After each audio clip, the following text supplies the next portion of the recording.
It might be a little anticlimactic for me to give you a tip about starting intermittent fasting by simply saying just stop eating.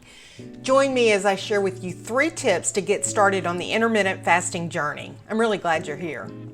First, let's talk a little bit about what is intermittent fasting. Intermittent fasting is basically an eating plan where you rotate between periods of food consumption and periods of not eating.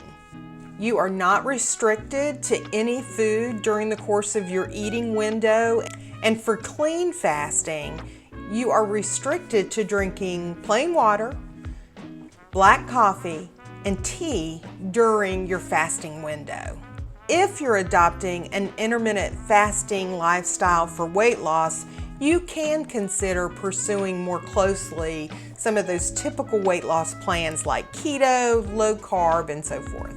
But that's not necessary to be successful in intermittent fasting. Now, saying to just stop eating as my tip to you for starting intermittent fasting is a little bit simplistic. Once you've decided you want to pursue an intermittent fasting lifestyle, you're going to want to decide what schedule you want to keep. Where that starts is you deciding where do you want those pockets of food consumption and fasting to fall into your day. Now, we naturally have a fasting period when we're sleeping, so that's a good anchor as to where your intermittent fasting schedule will play out throughout the course of your daily schedule. Are you not a breakfast eater? If not, it may be that you want to have the bulk of your day of not consuming being in those morning hours so that fits into what is natural for you and what is comfortable for you. If you struggle like me with those late night urges to snack, you may want to start your fasting window a little bit later into the day so that you are not spending as much time before you go to bed without having the opportunity to eat and feel satisfied. I would like to add here, there is some belief that when you eat closer to the time that you go to bed, that it impedes your ability to lose weight. And from the research that I've done, and when I use that word research, I'm not saying I'm doing scientific research like professionals or scientists might do, but just my layman's research, the jury is really out on whether or not that's a true belief. What I did see pretty much consistently in the different articles that I read was that if you eat too close to bedtime, you might have the possibility of increasing the likelihood of acid reflux, especially depending on what you eat. And there is some information that indicates that eating later might have some impact on how your body metabolizes that food. But there's no indication that's confirmed amongst the professionals that eating close to bedtime keeps you from losing weight. The bottom line is making a good decision about the quality and the quantity of food that you eat before you go to bed is going to be the biggest indicator of how that impacts you throughout the course of the night and throughout your sleep. Your next decision is going to be how long do you want your fast to last? When my husband and I started fasting about a month ago, a little more than a month ago, we jumped right in with that 16-8 plan, which is a pretty traditional plan. And what that means is that you're fasting for 16 hours and then you have an 8-hour window of food consumption.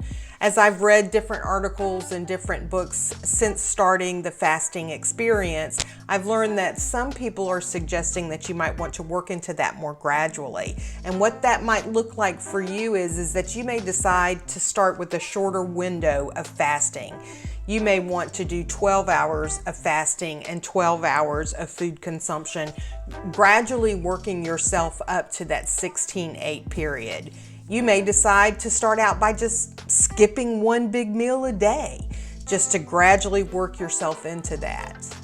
There are other types of intermittent fasting schedules that might fit better for you. One is called the 5-2 diet, and in that you eat like you normally would for 5 days, and then 2 days out of the week, you're actually only consuming between 500 and 600 calories per day. The Eat, Fast, Eat intermittent fasting plan is one where you have at least one 24-hour period of fasting in a given week.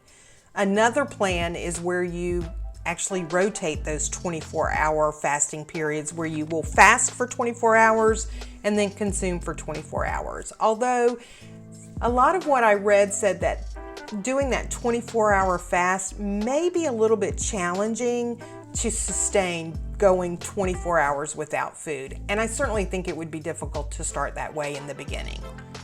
The warrior diet lets you consume only fruits and vegetables during the course of a day and then have one big meal. It's really up to you, to your lifestyle, and what your body is going to be able to sustain.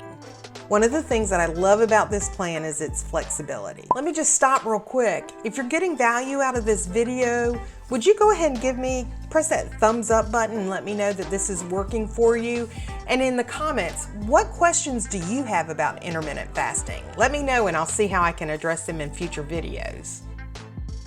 Oh, and speaking of future videos, if you want to be notified when I upload a new video, if you would subscribe to the channel and ring that bell icon, you'll know when I post a new video, which I try to do once a week. I really would appreciate you being a part of the community.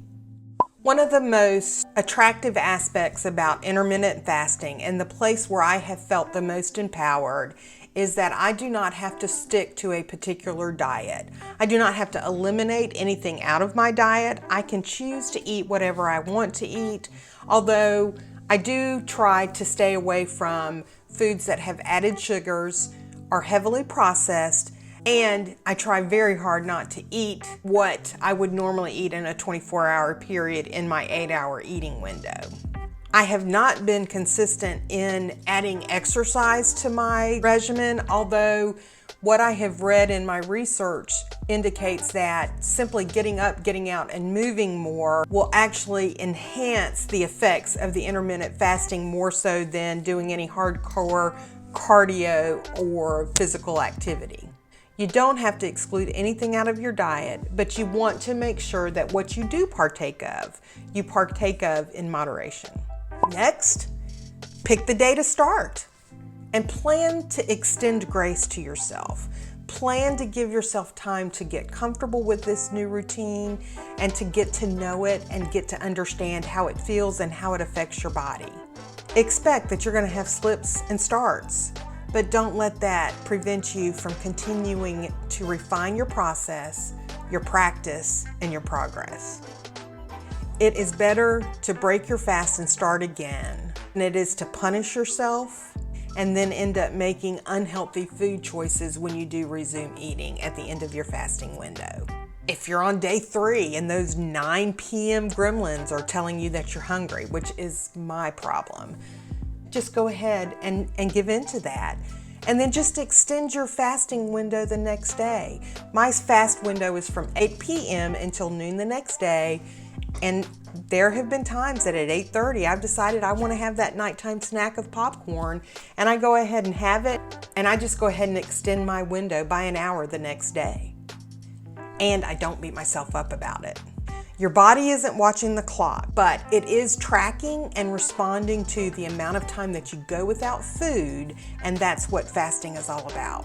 The beauty of intermittent fasting is that unlike so many other diets and plans, it's flexible. It is so much easier to adjust your fasting window than it is to throw in the towel, which I venture to say if you're watching this video, you're like me, and there's been many of those instances where you've been doing really good on a particular plan or routine and one hiccup in the road messes you up and you say, that's it, I'm done, I can't do this anymore. Intermittent fasting allows you to be flexible with your relationship with food. When you tackle this lifestyle with flexibility, it actually ends up being fun, a little bit challenging. You're kind of in competition with yourself of, can I extend it just a little bit longer before I eat? And the best part is you're not obsessively thinking about food consumptions, counting calories, and figuring out how much you swap out this for that in order to be successful in this plan. As I mentioned before, my husband and I started intermittent fasting about a month ago, and I'm going to share with you my experiences, what I've seen as my benefits. This may be different for you, so please don't take my experience as what you should experience, because just as individual as the scheduling is of intermittent fasting and what you eat in intermittent fasting, how your body responds to it is going to be just as unique as you are.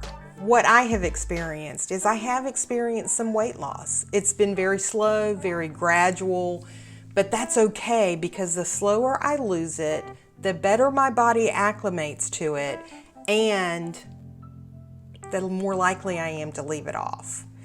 As I've lost slowly, my body is fitting that new makeup of my body. I've lost a lot in my stomach. My skin is drawing up as I lose that weight. I find that I'm no longer craving certain foods. Occasionally I'll want something sweet, but I'll eat an orange and it satisfies that sweetness. My energy level has improved so dramatically. I am able to do things and get things done in ways that I never was able to do before. I'm finding that as my fasting window closes, I am not looking at the clock waiting for the exact minute when I could put a bite of food in my mouth and break my fast.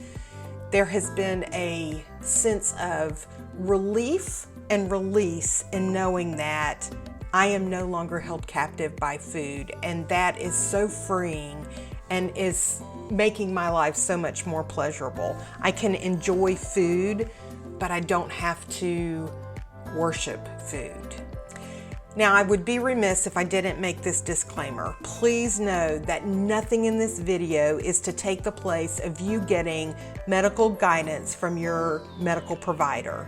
There are some people that intermittent fasting is not appropriate for. If you have diabetes or you're on medication for diabetes, you should not pursue this eating plan without the guidance of a medical provider. If you are a pregnant or nursing mother, again, you should not do this intermittent fasting plan without the guidance of your medical provider.